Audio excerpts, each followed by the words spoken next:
And that's what I grew up in 18 years. So I was one of the happiest little girls you would ever see. But in that, my dad started his own business and was a politician, which kind of put life under a microscope. My mom was a former model, and my brother was a state-renowned soccer player with a 4.0 GPA at an engineering magnet high school. So that put an unspoken pedestal on me in any kind of way possible. And that's what I grew up thinking that I was supposed to do, was trying to make myself better constantly by reaching this office, by getting this certain GPA, by becoming prom queen, by doing, helping here, by reaching the most community service hours. And I was happy. I was definitely knew the joy of Christ, but I never knew contentment. I was putting what made me happy in earthly things and trying to please earthly things, which is so much less than when we please the Lord. And March 27, 2012, 4 days after I got back on a spring mission trip to Haiti, I was in a serious boating accident. Me and a few of my friends, a friend of a friend, swam under the boat and got hit by a propeller and came up 30 feet away. And I learned that day that my flight or fight reaction is fight.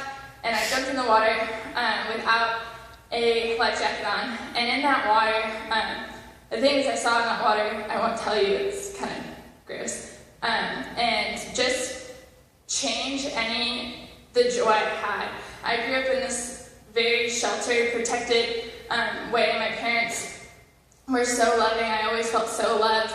And in that moment, my little perfect world collapsed. And I experienced a type of sorrow, a type of hurt, a type of confusion that I've never felt before. And that's when my personal relationship with the Lord really started.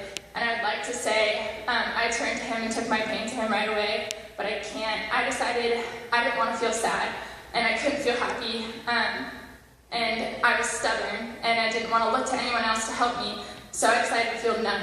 And I stayed that way for a while, and it was easy to act happy when you're numb, and I did that for some time. But then when I took my pain and my hurt to the Lord, it all changed, and he healed me. One of my favorite verses is, "Let us see with our eyes, hear with our ears, understand with our hearts, and return and be healed." And that's what I did in that day. He knocked me off my prideful self and reminded me of how small I am and how weak I am. And I realized how much I needed him. And John 3:30 says, "He must increase, I must decrease." And I wish, again, I could say I learned from that moment. But I've struggled with pride ever since. I've struggled with wanting to be perfect and trying to fit what earthly perfection is.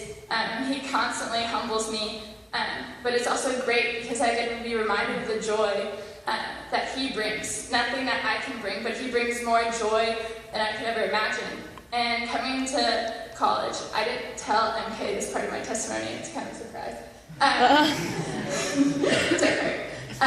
Coming into college, I'm from Orlando, Florida, so it's out of state, really far away, and we live in a town of 2,000 people. And she was the one person that we knew. Our moms had mutual friends that went to Auburn. So she texted me. My mom didn't tell me, she gave her my number, and was like, "Do you want to get lunch sometime? I'm MK." I was like, "Sure, why not? Let's go for it." And we went to Panera. I didn't even know what she looked like. She told me she was wearing blue shorts and a white t-shirt. And so I found her at Panera, and I actually went to go talk to her about sorority things. And she said she wouldn't be there Rush Week, she would be in Israel. A month later, I completely forgot, but I ended up going the same sorority as her. And ever since then, from her, God has really taught me what it's like to walk through life with someone, pointing to the gospel, not to have a great community, but to really have someone that's walking you through it every step of the way. And also coming from a very sheltered home, and coming into college, found great friends, incredible friends, found FBO, loved the body, but my curious mind wanted to know what it was like. Me and my friends, we went to Walmart at midnight and ate cookie dough, ordered pizza, watched girly movies, and I thought that was fun, but I was just like, oh, there's the band party. Like, I wonder what's that like? Like, what is the others? I don't want to say other side, but what is going on there? So I quickly found myself, before I even noticed, in that side of things. And I also quickly wanted to run back home. I learned that the grass isn't greener on the other side, it's green where you water it.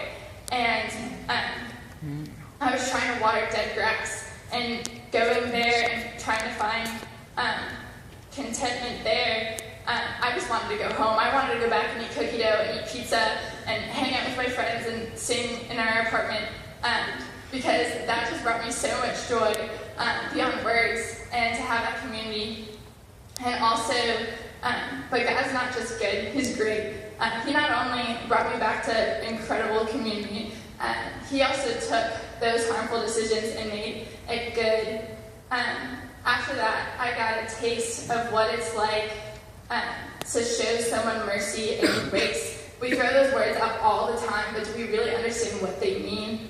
And in that, it was so hard for me to show one person mercy and grace on a regular basis, and God shows all of His children every single day mercy and grace, so much more than just I had to with one person. So that just made me appreciate those two words so much more. I found how much He loved me. He said, Christy, I forgive you. Christy, I still love you. And because of that love, that I felt, I was able to see past someone's harmful choices and just look at their incredible heart. And that's only because of God and like what He did through me. And that's something I'm so thankful for, because that's what He does for us so often. He sees past all the silly mistakes that we make, and He points us to Christ. And that fixation on Christ, that joy in Christ, is so much more. And He says, you're the daughter of a king. And hearing those words just said and was so much better than any compliment this earth could ever give me or has ever given me. And in Proverbs 31, it says, a woman who fears the Lord is to be praised. She is clothed in strength and dignity. She laughs without fear of the future. And that's what a king's mom was telling him to look for in a wife.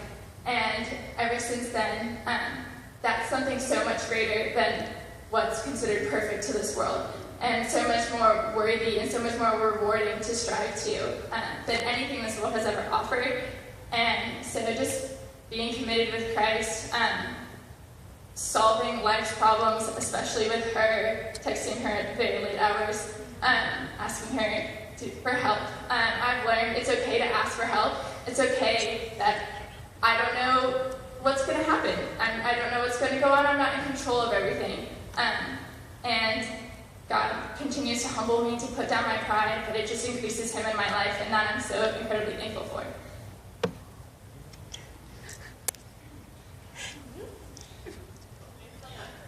It is my honor to baptize you in the name of the Father, and of the Son, and of the Holy Spirit. Christ in baptism.